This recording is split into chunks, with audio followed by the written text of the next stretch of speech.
ശബരിമല സ്വർണ്ണക്കൊള്ളയിൽ മുൻ തന്ത്രി കണ്ഠര് രാജീവര് അറസ്റ്റിൽ. ഇഡിയും കേസെടുത്തു.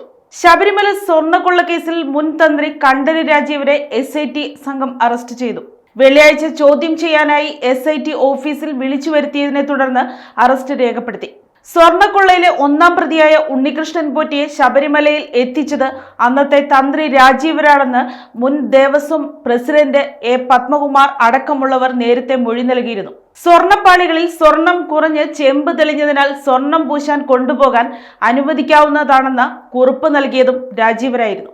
എന്നാൽ 1998 സ്വർണം പൊതിഞ്ഞെന്ന വസ്തുത കുറിപ്പിലില്ലെന്നതാണ് SIT വിലയിരുത്തൽ. പിന്നീട് മുരാരി ബാബു ഈ കുറിപ്പിൽ ചെമ്പുപാളികൾ എന്ന് മാറ്റി എഴുതിയിരുന്നു. മുമ്പ് രാജീവരിൽ നിന്ന് SIT സംഘം മൊഴിയെടുത്തിരുന്നു. പോറ്റിയെ അറിയാമെന്നും ഉദ്യോഗസ്ഥരുടെ നിർദ്ദേശപ്രകാരം മാത്രമാണ് കുറിപ്പ് നൽകിയതെന്നും അദ്ദേഹം വ്യക്തമാക്കിയിരുന്നു.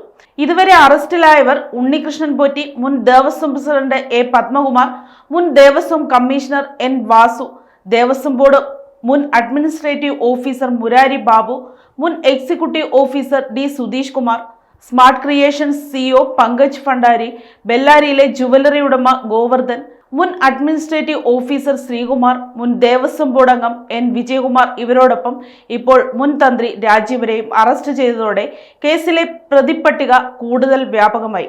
അതേസമയം വെള്ളിയാഴ്ച ശബരിമല സ്വർണ്ണക്കൊള്ളയിൽ ഇഡിയും കേസെടുത്തിട്ടുണ്ട്. SIT അന്വേഷിക്കുന്ന കേസിലെ അതേ പ്രതികൾ തന്നെയാണ് ED കേസിലും ഉൾപ്പെടുത്തിയിരിക്കുന്നത്. News desk, Kottarakkara media.